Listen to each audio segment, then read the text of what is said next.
to Immediate Immersion Live. How is everybody doing today? I hope everybody's doing incredible.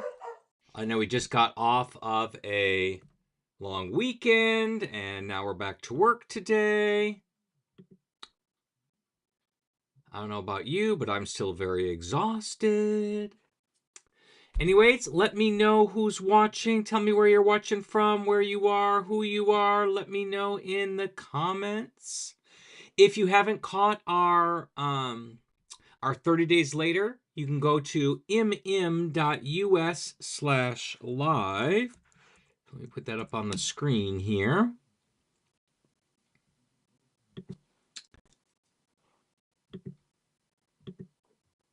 There we go. You can go to mm.us/live and check that out. We did that on Saturday. It was our 30-day later after we made all those changes from the semester that we talked about around winter break. So if you want to check that out, you can go there, mm.us/live. We also have our... Sorry, just got in from work. I'm thirsty. We also have our Comprehended conference that started this weekend, but there's still time to join. Let me go ahead and give you the link for that. Comprehended.co/register. You can go ahead and register for that if that's something you're interested in. And with that, let's go ahead and get started. Today's topic is balancing those formative and summative assessments and making it really easy to do. And we'll talk more about that as soon as we get back. I'll be right back.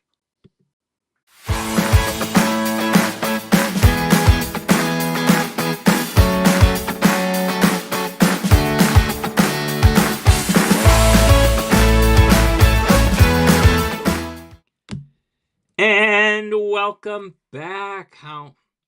Let's talk about summative and formative assessments. So let's talk first about formative assessments and how we want to use them to drive that learning. So the whole point of formative assessments is to guide your instruction.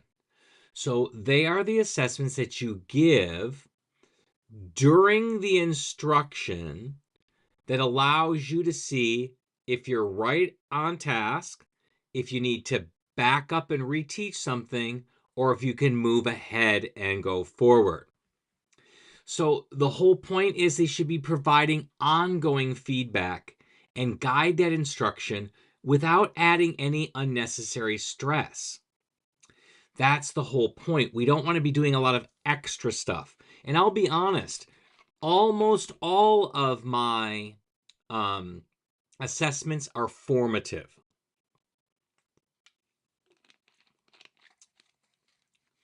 At the end of the grading period is when I would give a summative.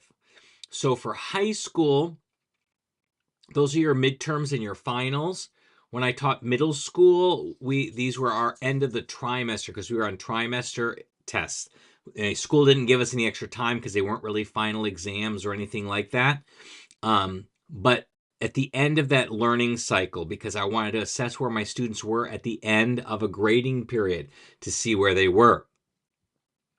Now, one great assessment that you can do for formative that is so easy to do and works so well and it's so quick with no planning are exit tickets for immediate feedback, because you get immediate feedback based on what you have them do with an exit ticket.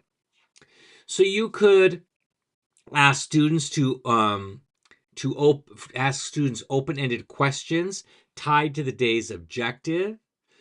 Then you can analyze to adjust the next lesson. Or you can ask them, like, what were 3 things that you learned today? Or what questions do you have about what we learned today? Any of those types of things. Give me a 1-sentence summary of the story that we did today. Let me know one problem that you're having. Something like that. You can use that to evaluate. Tie it into what you did that day. Tie it into the standard. and do a wide variety. Now, you can do this on paper or digitally. I prefer digital just because it saves paper, and it's really easy for me to gather data that way. So when I do this, I use a Google form. And there's a real easy way why it's important for me to use a Google form. Number one, I can make them like this, or I can just have an open-ended one. So I could just say, make an open-ended form, call it my exit ticket form, say something like, answer today's question using the form. And I don't put the question on the actual form. I tell my kids what the question is. I'll put it up on the board. I'll collect the data, and then you can import that into a Google Sheet, and I'll name the Google Sheet the question that I asked. So that way I can use the same form for multiple exit tickets, but then I have the data in a Google Sheet by student, and I can gather all that data and I have it right there so that I can then use that data to figure out where I need, what am I doing tomorrow? Am I reteaching? Am I staying the course? Or can I move ahead because they've really got what we're working on? So I like doing it that way, but if you're old school and you want to do pencil and paper, that's fine as well. Another thing, and we CI teachers do this all of the time, is to embed quick checks for understanding during the lessons. So you're going to incorporate things like pause and point, pause and respond, thumbs up, thumbs down, mini whiteboards to gauge comprehension on the spot. So we're asking those who, what, where, when, how, why questions. And I always like to phrase this as you're asking the right question to the right student at the right time. So we have different types of questions. We've got open-ended question word questions, who, what, where, when, how, why. You've got either or questions or yes or no questions. So you gear your yes and no and your either or to your students who are still struggling with the content. And then you ask your who, what, where, when questions to those mid-level kids because they don't require much language. They can answer in one or two words. And then you reserve your how and your why questions for the top students because they do require more language to answer. And you can use the questions to figure out in the moment what you should be doing next. Do I need to go back and reteach what I've been working on? Like if we're in a story, do I need to go back because they're a little bit lost right here? Or are they right where they're supposed to be? Or can we move on because we've already, questioned this to death? So you can figure that out by asking these questions. Really, really great tool. And we do it all the time. You should be asking questions every 3 to 5 minutes at the very, very least. And make sure you're not only asking individual students questions, but you're also asking the questions to the group as a whole. So you're going back and forth so you can gauge where they are and you can pivot on the spot. And the last type of formative that I like to talk about today is peer feedback. So you can pair students together to review a short speaking or writing task using a rubric or a checklist to guide the constructive feedback so that they can work with each other. This works on a two-way street. It helps kids learn how to formulate constructive feedback, to use compliments and like one thing to grow on without overwhelming them with all the negative. But it also teaches the other side how to receive that information and then take action on it. So those are our formative ideas. Let's go ahead and move on to summative. So you want to design summative assessments that reflect proficiency goals. So the two things you've got to merge are the standards and the descriptors. Now, I've said this many times before, I do prefer the Central European framework over the ACTFL, but I work in the United States, so ACTFL is what I need to focus on. So that's what I'll just kind of mention. We'll talk about while we're here is the actful ones. But this adapts to any standards you're working on, whether it be state standards, district standards, school standards, or national standards, or if you're in Europe and European standards, whatever standards you're working with, this works the same. You need to pair the descriptors and the standards together. Now, I like to divide out the standards from actful because they group them together in an unnatural way for me to use effectively as a teacher coach to help coach my students to better instruction. So they will link the actful ones link together the listening and reading, and they link together speaking and writing. And I need those to be separate because I need to know, is it listening or is it reading that they're doing well on? Or is it both? Or is it none? Is it writing or speaking? I need to be able to pull those apart so I can really tell. So I'm going to have 4 standards that I'm assessing: speaking, reading, writing, and listening skills. I'm going to embed culture in all of those. So I'm hitting the culture standards, but I'm not assessing them separately. Why? Because I only want to assess those things that demonstrate proficiency in the language. So I can assess culture throughout the language within listening, reading, speaking, and writing tasks. So I don't need to separate it out. I'm going to embed it right in. I used to keep it separate and weight it very little, but then I realized working with IB for so long that it can be embedded in there. It doesn't need to be and shouldn't need to be separated out. Then you've got your descriptors. What does a novice low look like? What is a novice mid, a novice high, intermediate low, intermediate mid? Most kids on a 4-year program, that's all they're going to get to is intermediate mid. You might have a rare kid get to intermediate high, and it's extremely rare to get to the advanced level in a 4-year program. But find those descriptors, mesh them together so you've got your standards, your listening, novice low, novice mid, novice high, intermediate low, intermediate mid, descriptors written out. Then you're reading, and then you're speaking, and then you're writing, so you have those. And once you have those, you're going to design assessments that will assess that standard. Now, a lot of people are going to be asking about interpersonal, presentational, and interpretational skills.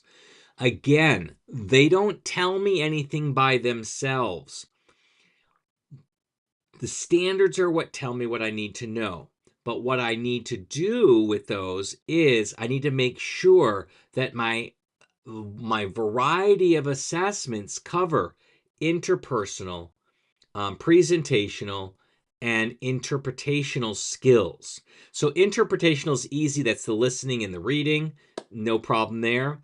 Presentational, not too difficult either. They talk to an audience or they write to an audience. And then interpersonal, you're matching listening and reading with either speaking or writing. So that's how you get that interpersonal. So I want to make sure I have all of those in there. But I'm not going to divide my grade book that way. And with your interpersonal, you're going to have 2 grades. You're going to have the interpretational part of the grade and the presentational part of the grade. So you're going to have 2 grades for that. And the whole point of summative assessments is they should measure overall proficiency and focus on real world application. That's what you're trying to focus on. So one way to do that is to incorporate task-based scenarios. So this could be things like creating assessments where students complete realistic tasks, like ordering food, writing an email, but they're just using the target language skills. So think about the things that kids will actually have to do in real life and then make that into assessment. Now, This one I always use with a grain of salt because I always like to joke about this one that I learned all these, dialogues and these scenarios when I was in school. But then when I got to the real life, the other people didn't know their lines. They didn't know what to say, and I expected them to say something in response to what I said. And when they don't say something that I'm expecting, then you get thrown off. So when you're doing this, you want to keep it loosey-goosey. You want to keep it open-ended so that there's not a script or they can't create a script, because you don't want them to learn a script because life is not scripted. So for me, I like to do this part of the assessment in conversations because it's not rehearsed. I don't even know what we're going to talk about today. It's just what comes up naturally in the conversation, just like in real life. And so I'll just let it go throughout there. And then I know what good speaking is. And I know what good understanding is, so I can grade them on a rubric. So if they can't answer my questions, then they're going to get a low grade on the interpretational. But if they can understand my questions, but they can't formulate answers, they're going to get a bad grade on the presentational.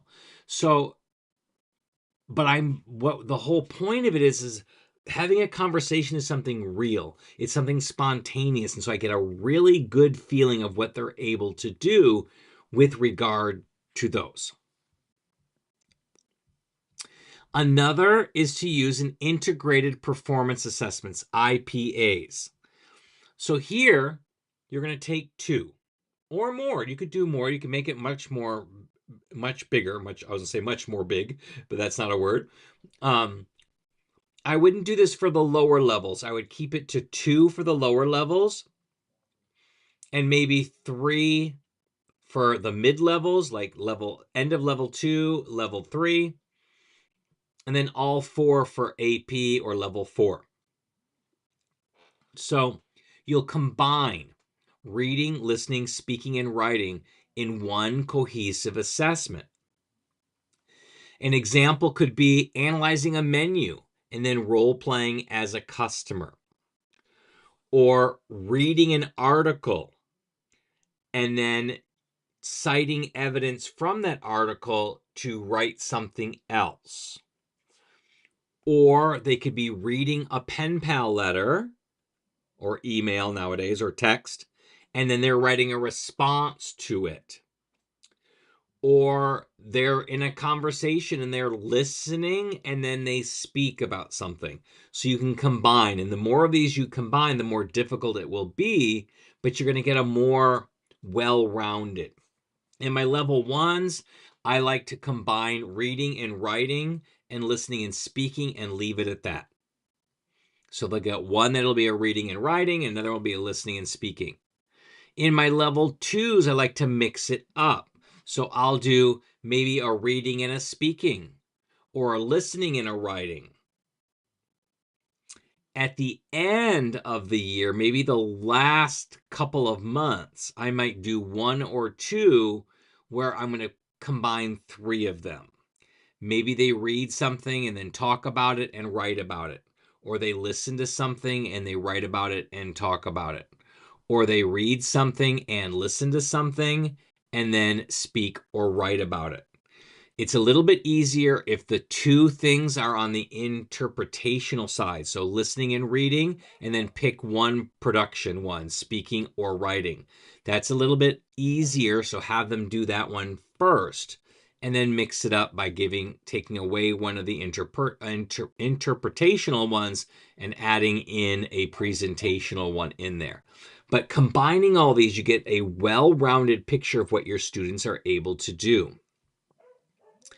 And then we talked about those descriptors. You want to write those rubrics that talk about those descriptors. So whether you use ACTFL or CEFR, which is the Central European Framework, or some other types of standards, use those descriptors to clearly define the expectations for novice, intermediate, or advanced levels.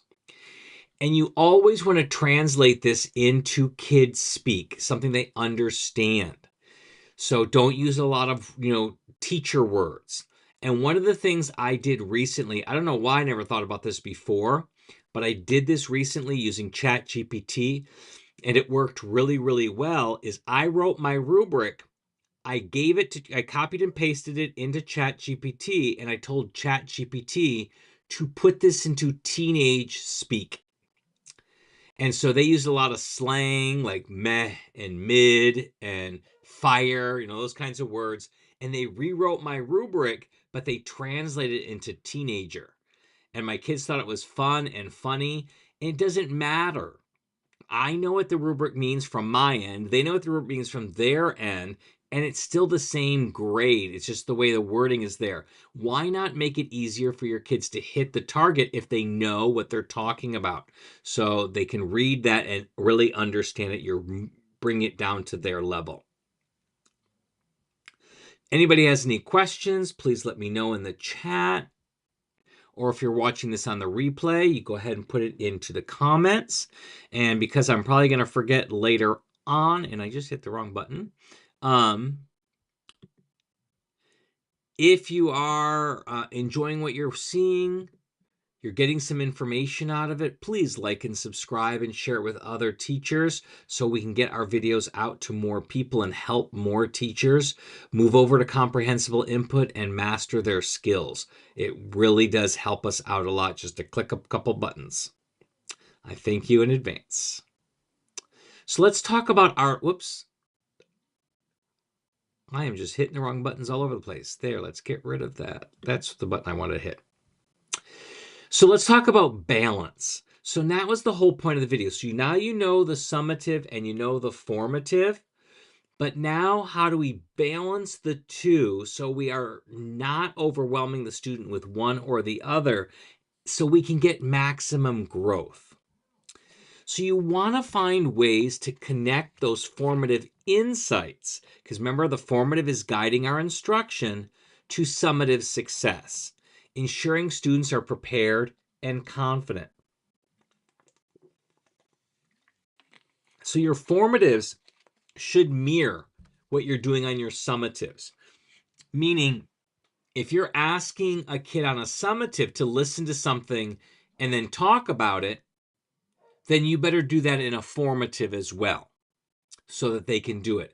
And in the formative, you're going to break it down. You're going to do the listening, and then you're going to do the listening and the speaking. So you'll do the listening. Let's say they're listening to blah, blah, blah, blah, blah. They focus on that. They answer questions about that. You make sure they understand that. And then on another day, you listen to it again. But now you're going to ask them to do something with it, whether it be speaking or writing. So they're getting multiple exposures of what they heard before they have to actually come up with some language. And then once you've done that, and you've done that a couple times in the formative, now they're ready for the summative to do it there. You can spiral formative tasks into summative assessments. So you could take multiple formative assessments and turn them into a summative assessment. So break down a summative assessment into its components and assess each component, giving them opportunity to improve before you put it all back together again.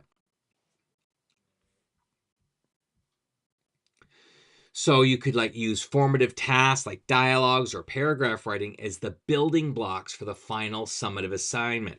So I used to do this. We used to have my students write a persuasive essay in level 3. We watched and learned about the Tomatina festival where they do the throwing of the tomatoes. So we learned about that. And then we read an article about people saying that this was a waste of food and it should stop. So then I had them write a pick a side. Do they think it's a waste of food, or do they think it's a cultural experience that should be continued? They picked a spot. We showed them how to write that first sentence, that sentence that says, here's my claim. And then we told them how to write the paragraph, the introductory paragraph. Then we went through and we found 3 points. You had to have 3 points to prove 3 pieces of evidence to prove your point. We wrote each one of those paragraphs separately. We peer reviewed those. I evaluated those and then gave them feedback. They could improve them. And then they did the same thing with the conclusion paragraph, and then they put it all together. So that's what I mean by spiraling your formative into your summative.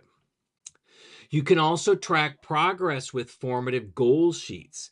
So have students set small goals during formative activities. I like to do this during our reflection Fridays. We do a lot of reflections on Fridays. I'll have them set a goal for the next week or maybe the next month or the next couple of weeks, whatever it might be. And then we can see how they work towards that goal. Then they can reflect on their achievement before the summative task. So they're kind of mentally preparing themselves for that summative task. Can you do this? Use I can statements, have them reflect on it. Why or why not? What could they do to prepare themselves better? All of those things will work really, really well.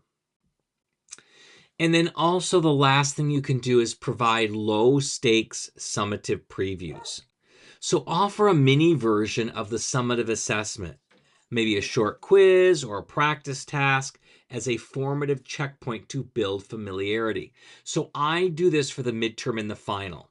I know it's going to be on the midterm and the final, and so I will create some practice assessments. I'll break it down and I'll do some practice assessments under formative that my kids can do to practice for the final beforehand. So they see the format and the content in there. So it's like a review, but it's not just a review of the content, it's a review of the format as well. And that will allow kids to feel more comfortable when they see it because they go, oh, I've done this before. It's not something brand new that they really have to try to grasp the instructions for the first time. So those are the ways that you can balance formative and summative. They're not separate things. They work hand in hand together so that you know what to do, what to teach, what to reteach, what to move forward on a daily basis so that you can bring your kids to success on that summative assessment. Now, if anybody has any questions, again, feel free to put them in the comments, put them in the chat if you're watching live.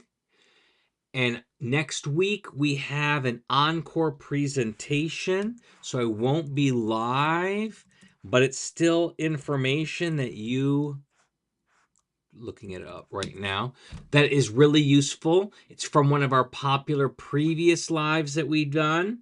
You can still ask your questions just like you did before.